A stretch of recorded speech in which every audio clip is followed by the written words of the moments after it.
Dylan, how more comfortable and how much of a display of the connection between you and your receivers was Friday's performance? Yeah, it felt good to kind of hit the plays we missed early in the early games, but yeah, it's just going to keep growing every week, and we had a great week to start, and so yeah, we're just keep working one better every day, and we'll see where that leads us at the end of the season. Is that just something that takes time and getting used to each other? Yeah, it takes time, and just in the game, it's a little different from practice. But we practice it so much that we want it to become second nature, and I think we're getting to that point. How did you feel, Dylan, on Friday? Like you handled some of the post snap reads that you needed to deal with that last game that were different from the previous games where they were disguising coverage. Yeah, I think we handled it very well. Coaches give us, the right tools to beat the defense.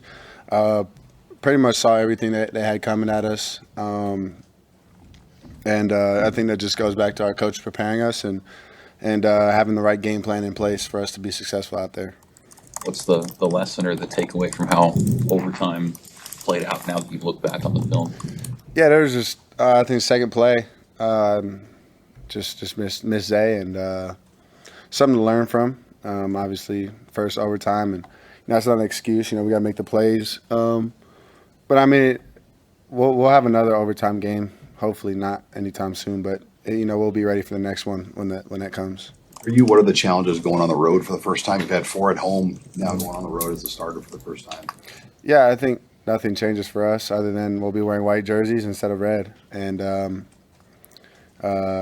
try to go out there and play our best football, and it'll just be in a different stadium. And I think everyone's excited to change scenery and be in a different state and different stadium. So I think all the guys are excited, and we all get to be together on the road, which makes it even better.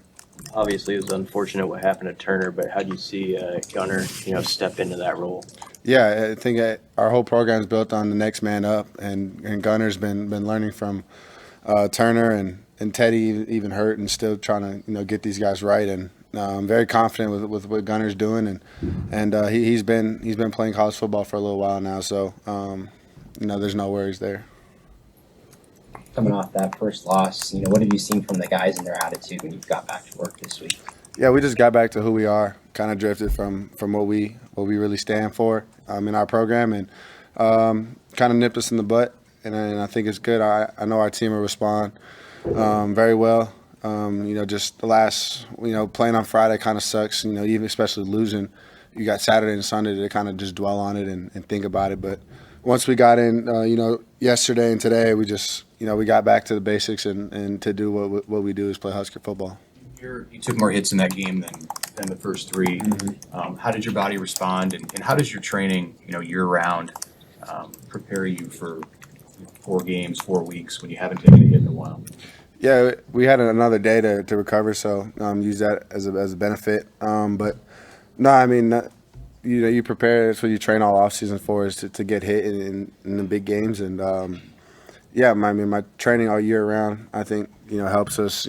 I call it being bulletproof. You try to be able to play as long as you can at the best level you can. So just that's the intent behind all our training that we do. And then all the extra stuff, the stretching, the different movements that I do. But yeah, I think our O-line protected well, and with the defense they played, it just allowed them to get some pressure, and that's football, and you gotta stand in there and make throws. Dylan, what's your early evaluation on Purdue's defense? Yeah, I think they play really hard. The coordinator actually came from Illinois, so similar traits there. Obviously, being on the road, be a different scenery. That's just an outside distraction that we won't focus on. But yeah, I think they play really hard. They have dudes, and we got to be very smart on how we attack, and we just got to go out there and win. How do you prepare just for crowd noise, dealing with that? I mean, you kind of had the nice home crowd for that. I mean, what are the things you guys have done different this week? Yeah, it's fun. I was actually thinking the same thing, talking to Coach Rule. And our stadium's so loud that when we're on offense, it's pretty loud, to be honest. It's just we have really good fans, but I think obviously cadence we can we can switch that up if we need to. But no, it's just all around execution and everyone being on the same page. So I don't expect anything different from our offense, and I know our guys will be ready to respond and get back on track. Hey, can you share a little bit about your approach on not always throwing the ball as hard as you can, on using touch and throwing receivers open, and how that part of your game has evolved? Yeah, I think there's a time and place of when you want to zip a ball and when you want to touch it. I guess it's kind of just a feel thing for me. Work on both types of throws. Yeah, I mean, it's just an instinct that's been trained over and over again. Whether it's man coverage and you're throwing a guy away from coverage, or if it's zone and you have someone underneath, but you got to throw over him.